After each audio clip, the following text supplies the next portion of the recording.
If you are brutal and scary, you've just got a scared horse. And they're behaving as that flighty prey animal. Yeah, and suddenly it feels like they've lost their head, they've lost their calm nature, and that's no longer the horse you know in that moment.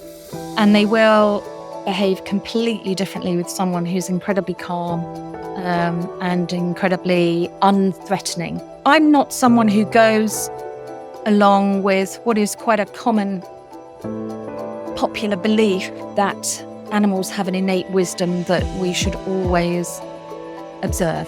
But I think we also have to trust them, would you say, Cindy, to actually know what's good for them? Or do we need to be a little bit paranoid? Because will they nibble that ragwort at the end of the day? We just have to be really mindful of not having uptight, unpleasant thoughts when we're around horses. Just have a really neutral, calm, accepting, friendly attitude. And Cindy, as a research biologist, author and bodywork therapist, where did your interest and passion in animals and animal behaviour begin? Dr. Cindy Engel is a research biologist, author and bodywork therapist, observing and studying wild animals out in their natural habitats throughout her career. She's the author of Wild Health, How Animals Keep Themselves Well and What We Might Learn From Them. It's all about animal self-medication. It topped the prestigious Berkeley Popular Science list and is still influential after 20 years in print. Her insights and expertise have led to interviews in The New Scientist, Financial Times Weekend, Mail on Sunday and The Ecologist. She was also the science consultant for BBC Radio 4's series Murder, Magic and Medicine. What has Cindy learned from her adventures with wild animals? And how can her lessons and knowledge help us to keep our domesticated horses healthy and happy? Let's find out, shall we? Cindy, welcome to Curious Equestrian. Thank you for having me. It's lovely to be here. Now, I picked up a copy of your book, Wild Health, in a beautiful boutique bookshop in Walberswick, which is by the coast. Oh. But Cindy, tell us the inspiration behind the book and the sort of challenges you faced at the time. Yeah, it's over 20 years ago now, but at the time I had a chronic illness. Everyone's familiar with chronic fatigue nowadays, post-viral chronic fatigue, but 20 years ago it was quite unusual. And I was looking how to get myself well. And because I have PhD in animal behaviour and I'd done a lot of research in animal behaviour, I was interested in the sort of biological ways that we might be able to do that. And I was also interested in herbalism, but just as a hobby, just as a sideline. And when I was reading about herbal lore, I came across all these stories of traditional herbalists learning which herbs did what by watching wild animals. And the penny started to drop for me that because of my background in animal behavior is that this would be really successful strategies, evolutionarily speaking, if you were an animal that could manage your own health using specific herbs, then you'd have an advantage over others and so on. So I could see that it wasn't all going to be folklore. There could be some meat in there. I decided just to have a sort of tentative look. And there was only one paper published at the time in peer-reviewed academic journals, but that was enough to get me started. And the guy who had done that research, Professor Michael Huffman in Kyoto in Germany, he was really helpful and he led me to all these different people in the field. And I totally over-researched the book to punch home every single point. You're like, you're not getting out of this. There's evidence here. It's like jam-packed with references for the back. And everyone goes, my goodness, it is so much on every page. But it's because I had to really prove a point. And the point I was proving was that the ability to self-medicate is adaptive. And it links all the way back to really simple behavioral strategies that they've got that are passed on through natural selection to really complex peer learning from each other about specific plants in their specific environment. Before I wrote it or before I researched it, it was considered a little bit wacky, a little bit, folklore, nothing to do with science. But when it came out and reviewers had a look at it, they said, of course, animals self-medicate. So I thought that's a win. My job is done. And Cindy, as a research biologist, author and bodywork therapist, where did your interest and passion in animals and animal behaviour begin? Yeah, it's interesting because, I've just always felt a sort of, I don't know, a kind of fraternity, if you like, with it always seems really obvious to me that animals have far more sophisticated communication and emotional repertoires and so on than I was being told. And although it sounds as if I've gone from sort of academic animal behavior into this weird alternative bodywork field, it's actually the same, because what I'm finding in the bodywork, I do hands-on bodywork, is that, funnily enough, we are animal, and that there are all these common threads as to how health is maintained on the unconscious level. So there is a common thread that comes through, even though I'm not directly working with animals nowadays, although I do occasionally help with people's companion animals, but I'm not professionally involved with animals now. But we are animals, so. We are. So it would make sense, wouldn't it, for us to closely study? And it's really interesting you mention that, because I've got rescue horses and rescue sheep. And it's so interesting to see the flock move from hedgerow to hedgerow and bush to bush. And I'll often go with my plant snap app and snap to see what they're eating and to see Yes, what nutrients are in it, as to what yes, they might be craving and yeah. needing from their body. One day I'll be craving salmon and I'll think, what is it in the salmon that I need, that I obviously need, because I've had it for lunch and dinner? Yeah. Yeah, but what's interesting about that is that we have so many assumptions around eating. For example, you've immediately thought, what nutrients are your sheep looking for? Whereas I might immediately think, what effects are they looking for? So Mm. that's the way animals select their diet. Then they're not thinking, oh, well, I fancy salmon this morning. They're sort of nibbling things and sensing the response that they get. And so if, for example, let's take a really extreme example, let's say they've got upset stomachs because the grass is too rich or something like that, and they start nibbling different herbs until they nibble one herb that, feel a little bit better, I'll eat some more of that. And if they eat something that makes them feel worse, then stop. And so it's quite simple. That sort of trial and error is one method by which they're selecting. And so we humans can waste a lot of time trying to find the specific nutrient that's in the plant when it isn't a nutrient. They're after a phytochemical, they're after a medicine, they're after something that impacts on their physiology in some way.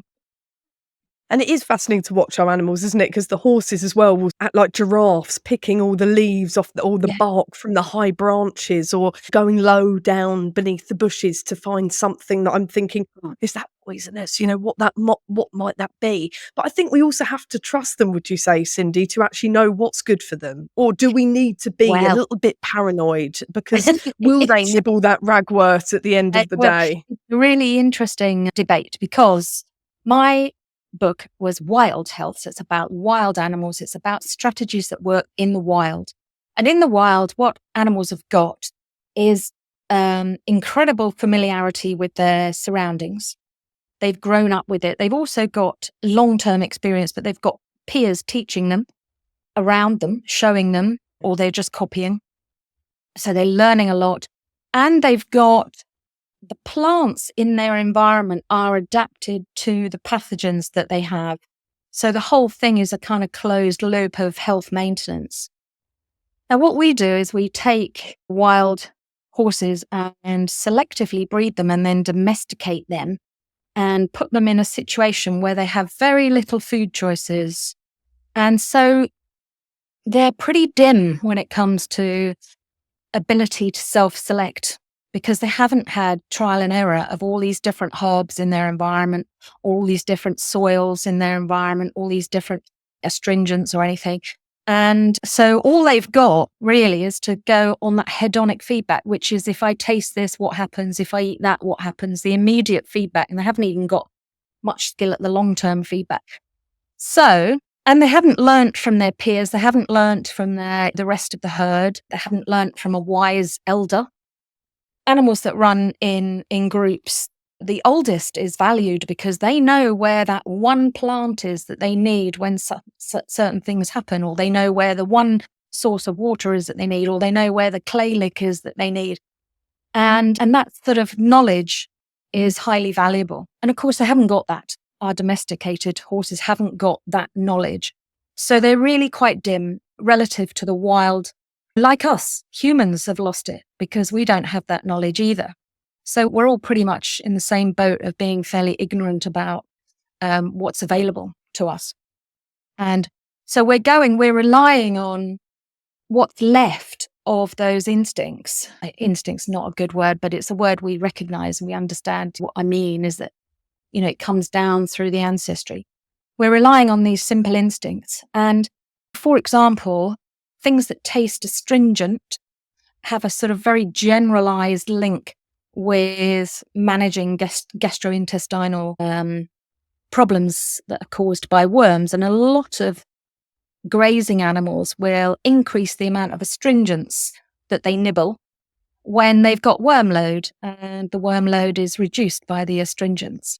And it's a kind of, it's not a wisdom, it's a kind of natural strategy, if you like, that is in that species.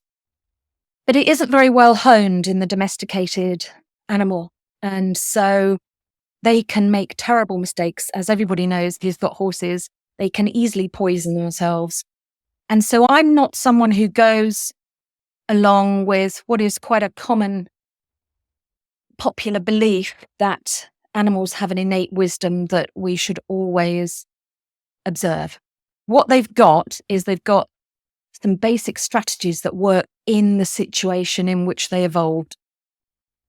You take them out of that situation and it can all go wrong. And the example I really like is by this, some viewers may have seen him, Robert Sapolsky. He's a biologist in American biologist and author. And he proved the point really that he was observing this troop of baboons, wild baboons, and he found that they took 40% of their day to find the food they needed because it's small bits here, there. And tourism came to the national park and a hotel was built and they dumped all their food waste on a Wednesday out the back of the hotel. And the baboons learnt that they didn't have to forage for 40% of their day. They could just binge on this waste gunk, burgers and God knows what, out the back of the hotel. And very quickly, they developed all the same diseases of modern humans with arteriosclerosis and obesity and even diabetes coming on and all the problems that we associate with human life. And so what that story tells you is that animals don't have this infallible wisdom to find the perfect diet. They've got these rules: eat as much energy as you can, get all this range of nutrients that you can. And so when you supply the wrong thing, things will go wrong. And a horse, of course, is often completely reliant on our understanding of what they need. And we're not even the same species. And Cindy, I think you've tapped into something we're all really cautious and thoughtful about as horse owners, is that we have got an animal that's domesticated, but that's very much has come from way back when, from the wild. And we are putting them in often a very restricted habitat. We know horses should be able to roam, should have as much turnout as possible and be out in the elements. We're often dealing with a very limited amount of acreage as horse owners. Yeah. And obviously this is becoming more and more of a problem. We're seeing less and less land available to use for us. How can we give them that selection of things to nibble on, to try, and that sense of freedom in actually a very locked down environment? I know, it's very difficult. And I think there are several things. Firstly is I think the worst kind of pasture is a kind of beautifully manicured monoculture of one species of grass. There is nothing there for self-medication. And what they found out with commercial deer, they farm deer for meat in New Zealand. And what they found was that when they had beautifully manicured pastures, their veterinary costs were enormous. And when they let loads of weeds come in, funnily enough, their veterinary costs went down. So there is things that we consider weeds. And also a few things that we're slightly worried about, a few things that we might think are toxic. And I don't mean enough to kill the animal, but a few things that they can nibble. Because the thing about toxins is they're often medicines in small doses, or vice versa. If you take too much of it, it'll kill you. But if you take a little bit, it's really good for you. And so a lot of the things that we think, we've got to get rid of that because it's poisonous. It may only be poisonous if you eat a ton of it. It may not be poisonous if there's 3 plants in the paddock. And so, do your research about dosage. That's what I'm saying. And just allow as many different phytochemicals as you can, because then they'll do the trial and error and they'll learn what's in their pasture, what's available to them. The other thing is to remember that it's not always about nutrients. It's not always about phytochemicals. It's not always about medicines. Sometimes it's about what I call mechanicals. And mechanicals are often forgotten when we're talking about diet, because they're not nutrients and they're not medicines, but they are physical materials that animals need to manage their gut. And particularly, ungulates.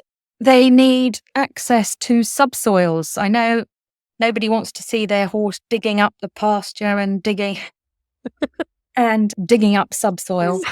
We've got used to providing licks, salt licks and everything, but clay lick, bentonite clay, really, really important. And the reason it's important is because it helps them manage any plant toxin they've accidentally nibbled. They've been trying out all these different potential medicines, and one of them's made them feel a bit yuck. They can then lick some bentonite clay. It binds the alkaloids and no problem. Wow. And every animal, and I didn't know this till I did the research for the book, but every animal that eats primarily plants also uses clay. They also seek out clay. And it's not about the minerals. It's not about the nutrients. It's about the physical binding of the plant defensive chemicals so that they can just excrete them. Wow. And would our horses have access to that if we keep them on clay land, or does it need to be a clay lick? It's safer if it's a clay lick, because the clay has been heat treated, it hasn't got any bacteria in it and stuff. Whereas if they're digging up in their own pasture, there's going to be all sorts of things there. But what horses seem to do more is nibble charcoal. On Dartmoor, whenever they have a fire, the managers know that all the horses will congregate around the charcoal and nibble all the charcoal. And the same with primates. If there's a fire in the woods, they'll all congregate around the charcoal, because it's brilliant at managing gastrointestinal problems. Again, because it's a binder. If we humans take an accidental drug overdose, we take charcoal immediately. Wow. And in Africa, where people are exposed to lots of plant toxins because there's more alkaloids in plants in the equator, I don't know why, they sell charcoal biscuits in the markets, and clay biscuits, so that humans can eat these things.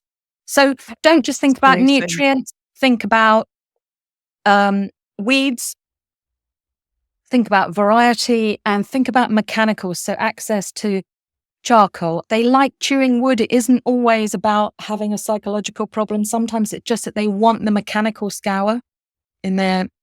So it can be an old throwback to chewing. They chew bark in the wild because it's got all sorts of goodies in it, and they chew charcoal in wild. So they need a bit of chewing. And it's allowing that, like you say, instead of having a panic that they're digging up the land. Oh no, they're pulling down the tree or the bark. They're bringing down the fence. The bark off the tree, I know. They're stripping the wooden fence. It's actually allowing the horse to be a horse and actually letting that come into play instead of trying to make everything look perfect and remain perfect in the pasture. Exactly. And also just pricking up your ears if your horse is trying to eat something that you consider is not right.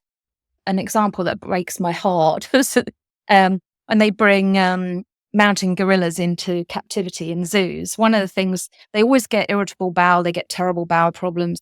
And in the olden days, the gorillas used to dig a concrete floor because they were always in concrete cages.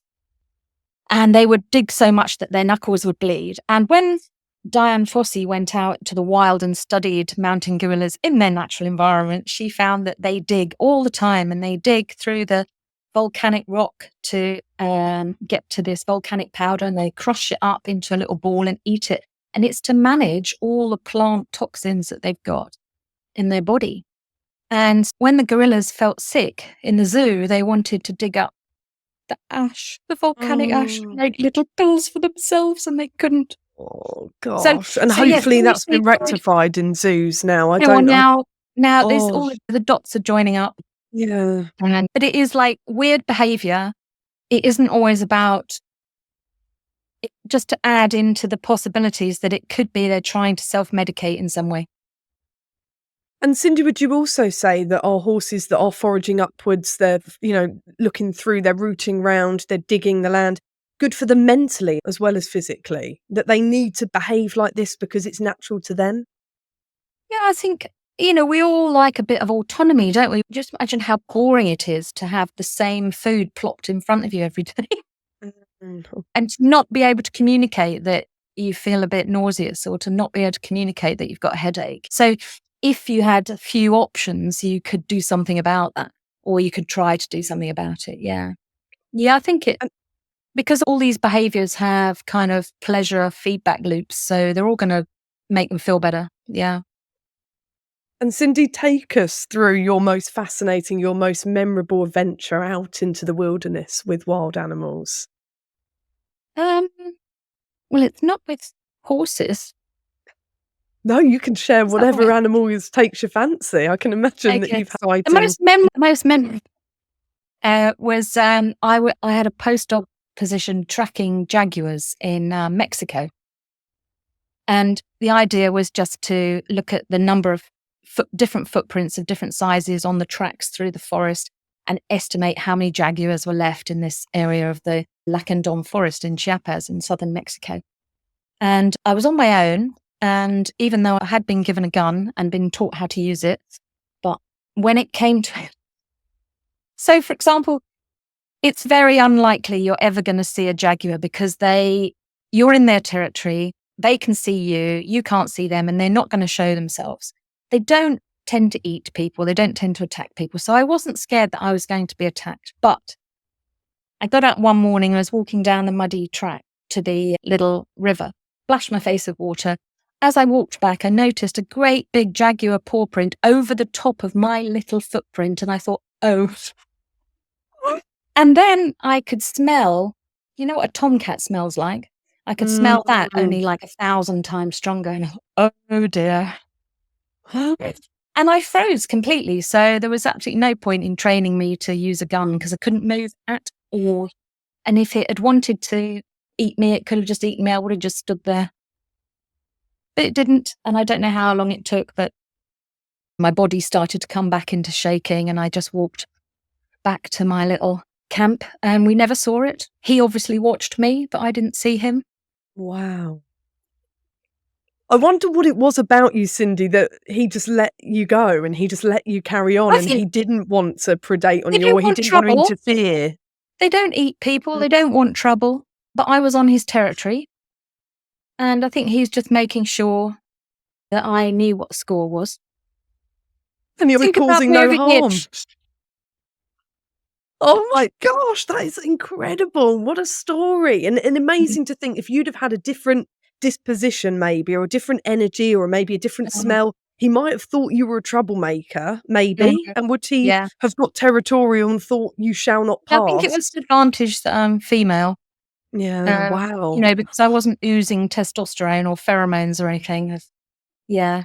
Your point of we are all animals. Yes, And he thought exactly. Cindy can just continue her journey. But it did make me Wow. realise how meaty we are.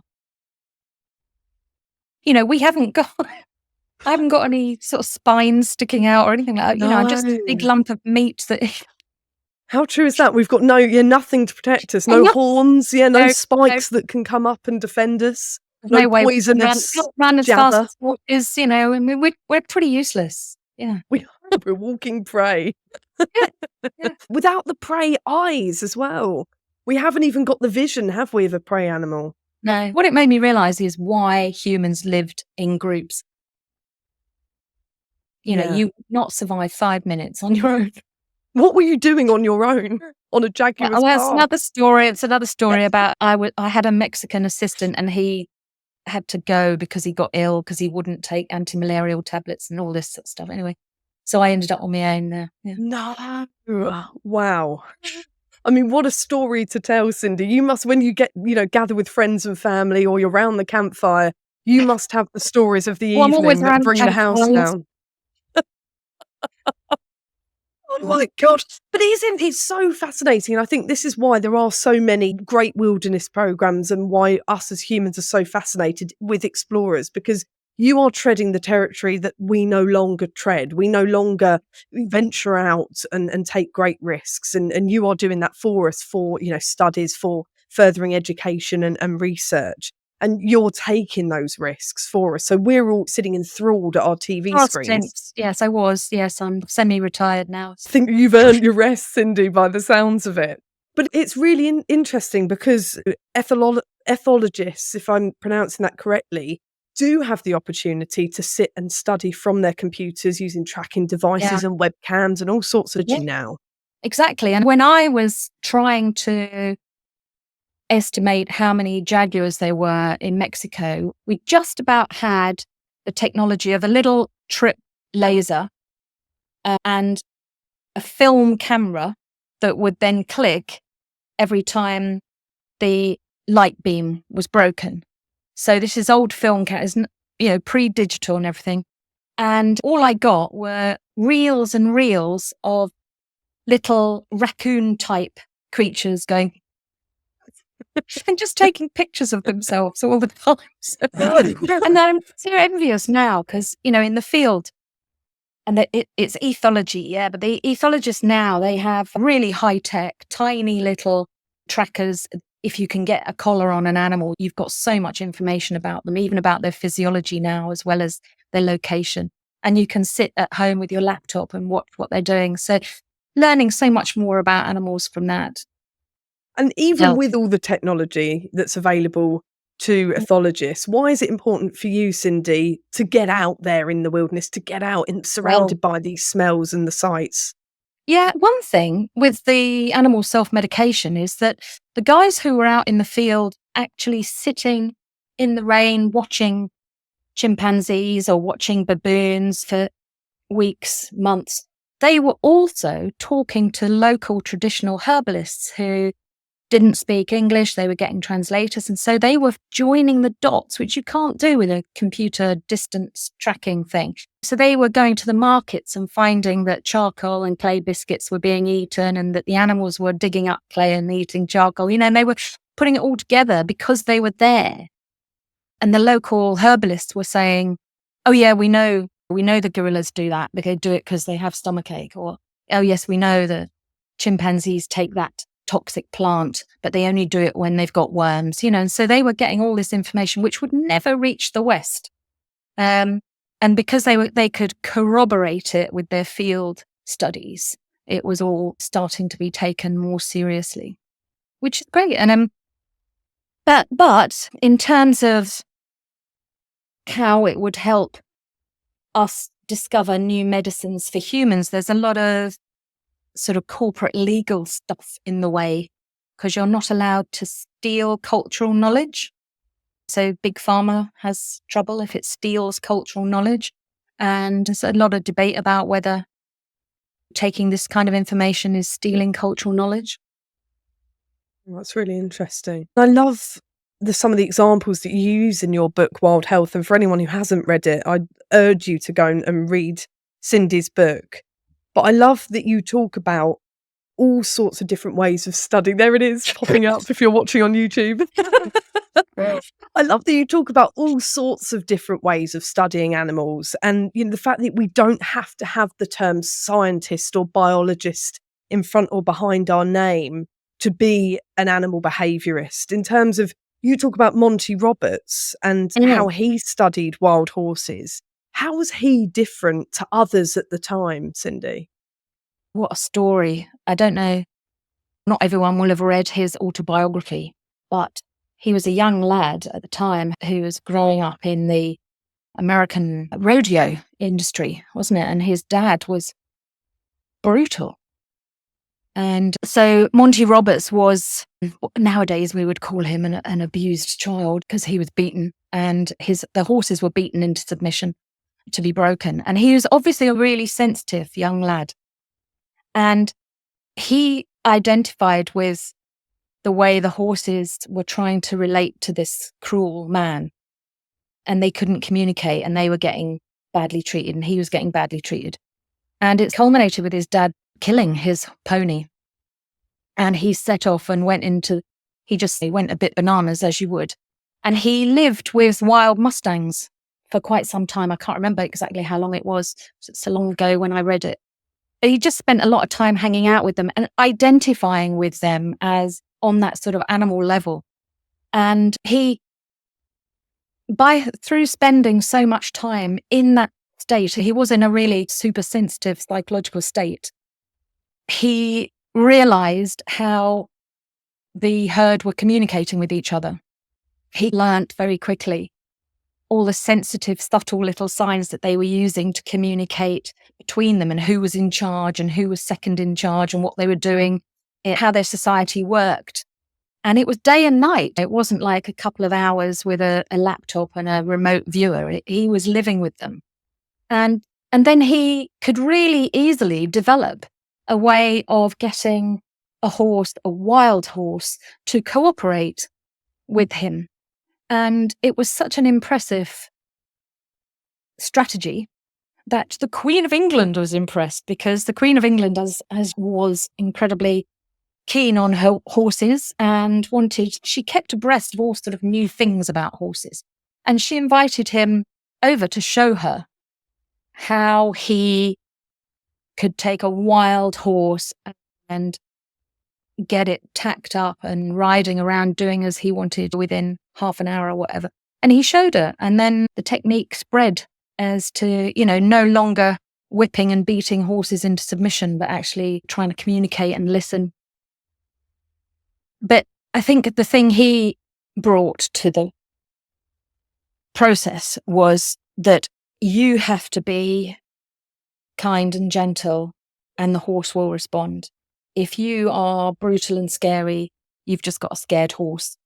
And that's what my second book is about, somatic empathy, which is where animals and humans can feel how the other feels on an unconscious level.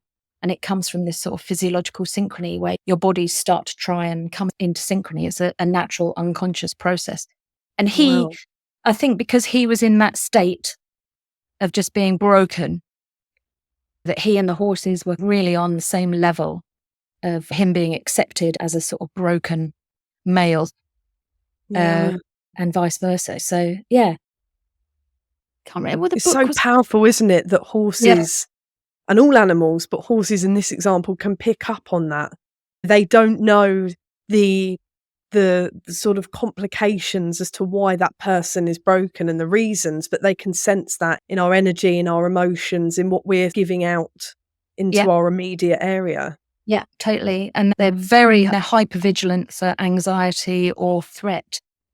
And there's lots of experiments that I talk about in my new book, which is called Another Self, which is about working on horses, showing that they pick up these emotions really quickly, because that's how they survive. That's how the herd survives, is emotion will spread through the herd, and there isn't time for it to be explained. It's just like you just catch the emotion, and if it's anxiety, that's it, you run.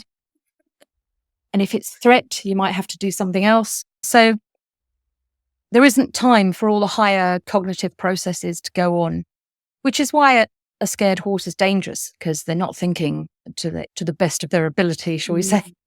And they're behaving as that flighty prey animal. Yeah. And suddenly it feels like they've lost their head, they've lost their calm nature, and that's no longer the horse in that moment.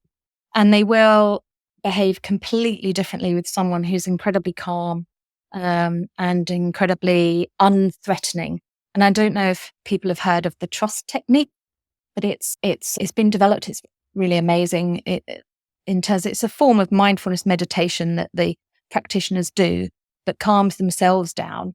And you just watch these videos of horses coming up to them and then just laying down. And how often does a horse lay down right next to you? Wow. And Invite the horse to come into that space. What are they doing? what I've heard is that it takes a few sessions, so they won't do it straight away. So what happens is the horse associates you with feeling really calm. So after a few times of you going and doing this mindful meditation and everything, when they see you, I feel nice when I'm near that person, and they come near and they lay down and whatever. Which is the complete opposite of what they do with someone who's uptight or unpleasant. Just like, I don't feel good when I'm near that person. Oh my gosh, that's so true, isn't it? I'm just thinking as well, Cindy, how interesting it is, because obviously for those who don't own horses, who might loan horses or ride horses in a riding school, they are very much going to visit that horse, and they've got an aim, they've got an activity. Off they go to their ride. If we own horses, we are going to feed, to check, to water, hay. We're doing all these very active sort of jobs, aren't we? We've got to get through this list because we've got to go back to work, or we've got to do this, we've got this commitment or that booking. How do we, Cindy, bring in those moments of being in the moment with our horses and becoming animal behaviourists without being the owner? So the important takeaway message from the somatic empathy research is that what you're thinking is going to impact on the horse you're with. I'm not saying that they're reading your thoughts, but what you're thinking will affect your biochemistry, it will affect your posture, it'll affect your face, it'll affect the way, your form of contact that you're making. And so we just have to be really mindful of not having uptight, unpleasant thoughts when we're around horses. Just have a really neutral, calm, accepting, friendly attitude. And that's how you'll communicate. You'll be communicating on that sort of neutral level where you haven't got a load of your own stuff getting in the way. But when it comes to self-medication, you haven't got any control, have you, if you're just coming in and riding a horse and whatever. I guess what you can do is you can notice whether there's any unusual behaviour that you ought to report back. If you're riding along and the horse is desperate to nibble at some hawthorn berries or is desperate to get at some blackberries, then maybe they should have some blackberries and some hawthorn berries. Which again is so interesting, because anyone who's gone riding school lessons, that's terrible. Don't let them eat from the bushes, give them a boot and off you go. But actually that's a really natural behaviour for them to explore, and actually we should let them have a little nibble from the hedge. And it's the only chance they've got, because they're locked up the whole of the rest of the time. So I agree that you can't let your horse go wandering about nibbling all the time, but you could say, okay, I've noted what he wanted to nibble when we were out. So when we get back, I'm going to bring some in and give him the chance to nibble it, because that's what he's trying to communicate, is that he wants some of those. And it's us humans that have decided that is naughty behaviour, Yeah. disobedient, but actually that's the horse being a horse. I actually need some blackberries. I actually need a few acorns. Acorns. I'm going to quickly ask you this, Cindy, while I've got you, because on my jobs list for later today is to go and fence off an oak tree that I've noticed in a new paddock that the horses are in. Yeah. And obviously I've read online, acorn leaves, acorns, highly toxic to horses, so I'm going to fence it all off. But then I heard you mention about letting them have little bits of things that are considered toxic. And what do I do? Do I cordon it off? It's a quantity thing. And people who have horses who do have access to unfenced oak trees find that it's not a problem until there's a mast year, and then there's like too many acorns everywhere and horses get so you've got choices, haven't you? You can either scrape up lots of them or fence it off and just chuck a few over the head, because a small amount of acorns is what they're after. That's why they're after them, because they're incredibly astringent, and it's the astringency that causes the problem, but it's also the astringency that they're after. So and then we don't know how much is good, do we, and how much is bad. But what we do know is that when oak trees do that thing of excessive crops, which they do every few years, I don't know how many years it is, then horses do have problems. Right. I will Yeah. get those fences out. And I'll get the fencing kits out later. I don't think you need to worry about a few acorns that have slipped through your fencing arrangements. But it's about stopping that bulk drop Yeah. sometimes happens. Yeah. And Cindy, we're all desperate to poach your knowledge as horse owners listening to you talking to us today. But for you as an animal owner over the years, how have you been able to tap into all your studies and your research for your own benefit? I imagine it must be like having a whole library unlocked in your brain.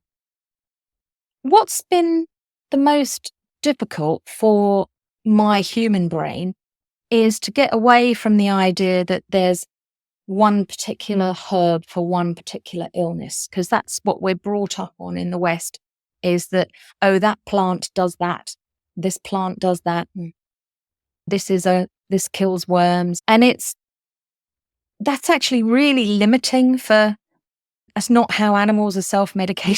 So one of the take-home points I've got is that diversity is the answer. Provide as much diversity as you can and trust that there's some instincts left to find what they want, and then keep watching. Observe what it is that they're wanting. And I think what it's done, it's made me quite observant. So if so yesterday my cat she'd obviously eaten a wasp or a bee or something because she couldn't swallow properly. And so I just thought about just give her loads of honey just to soothe it through, which seemed to sort it out. And diversity. I give them a range. I certainly don't give any of my animals the same food every day, however wonderfully nutritionally balanced it is. Because who are we to say? Yeah. I know there are there are industries on nutrition and so on, but nutritional medicine is a whole other ball game. So we've got to get away from this idea that there's one medicine for one illness. And so I don't need to know what every plant does. That's the point. I don't need to know what the plants do, really. I just need to provide the diversity. And to remember, it's not just plants, that we want soils and we want mechanicals. So the bark and the charcoal. And it's so interesting, Cindy, because early on in our conversation, you mentioned that one of your original inspirations stemmed from the fact that you had chronic fatigue and that you were on your own quest. And I'm wondering what you learnt from your studies and your research and from the animals that's benefited your own health. Interesting, yes, because nowadays the answer to everything is the gut biome. And that was hardly even considered when I was struggling around with this. But it all links up. One of the best ways, as we are all being told, is to manage your gut biome is to have a diversity of plants. And I can't keep saying diversity enough, but let's get away from this idea that they only eat grass. They want to nibble blackberries and nibble things from trees and strip bark and drink real river water with mud in it. And do you know what? It's tapping into something that I've had to deal with as a horse owner. Back years ago, I was living in a situation where we had access for a peppercorn rent to 50 acres that our little rescue horse herd could roam across. And it was one of those situations that I knew when it came to losing that, we could never recreate it. So it was incredibly heartbreaking and sad and traumatic to leave that behind, knowing they had access to ponds and rivers and trees and hedgerows and shrubbery and different grass lengths, as you say, and valleys and hills, all sorts. And then we had to find land to rent when we had to relocate, and had the struggle of finding enough land, and also diverse land. And we ended up on a marsh and we had issues with sand, colic and impaction. We had to move. And now we're in a much more restricted space of about 4 to 5 acres, which for one big horse and 2 miniatures is plenty enough in when it comes to horse ownership in the rule book. Breaks my heart knowing that they have previously had access almost to a wild roaming situation. It's in my nature every single day to think, how can we make this more free roaming for them? How can we make it more interesting? And one thing that definitely I've picked up on from you and from your knowledge, Cindy, is that we need to be creative. We need to, if it's not there, bring it to them. How can we hang things? How can we scatter things, throw things over the fence, make it an adventure for our animals? And actually, if we don't have the power to give them a huge expanse with natural elements, try and recreate that with our own imagination, with knowledge. I used to do what the gypsies do, which is to take the horse out on a lead rein and let it forage in the hedgerows, just go for a walk. And because I wasn't riding, it was understood that this was a foraging trip. And we just wander about and nibble all the things he needed to nibble. Because gypsies really, in the old days, used to look after their horses really well because they were worth a lot of money. And keeping them healthy was part of going up and down the hedgerows all the time, because they often didn't have pasture at all. Yeah, that's one thing you can do if you don't want to bring in bad behaviour while you're riding, but you can have special foraging walks, as long as you've got hedgerows that aren't polluted by roads and stuff. Yeah, which is a whole nother... Yeah, which, I mean, I love, like you say, that in-hand hacking, as it's labelled, taking the animals out on foot and having that challenge of trying to get away from the roads. Where can we go? Where can we venture that we can, where we don't get sucked into bogs or get cut off in the woodlands if there's a fallen tree? But actually, how can we escape the roads and escape the tractors that spook the horses and try and get a bit off grid? Yeah.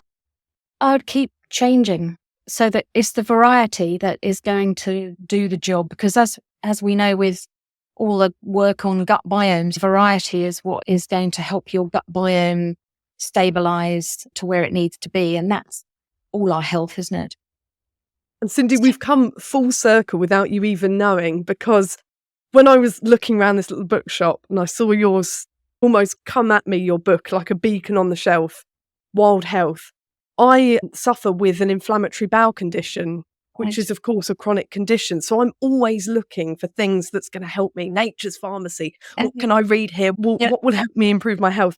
And this chat today has given me a whole load of inspiration of how I can help my horses. I can go on my own journey, like you say, to work on my own gut microbiome, which is what it all comes down to, particularly when you have a gut condition like myself.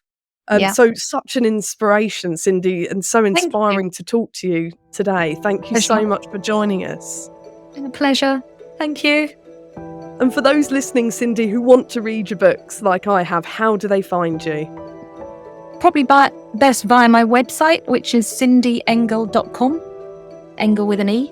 And both my books are on there, accessible via there. And there's just a little bit about me on there. And the one thing we can do today to improve our horse's life is give them variety. Variety, yeah. Options. Give them options. Thank you so much for listening to and watching Curious Equestrian. If you enjoyed this episode, please don't forget to subscribe to us on YouTube so that you don't miss an episode and all that's coming your way.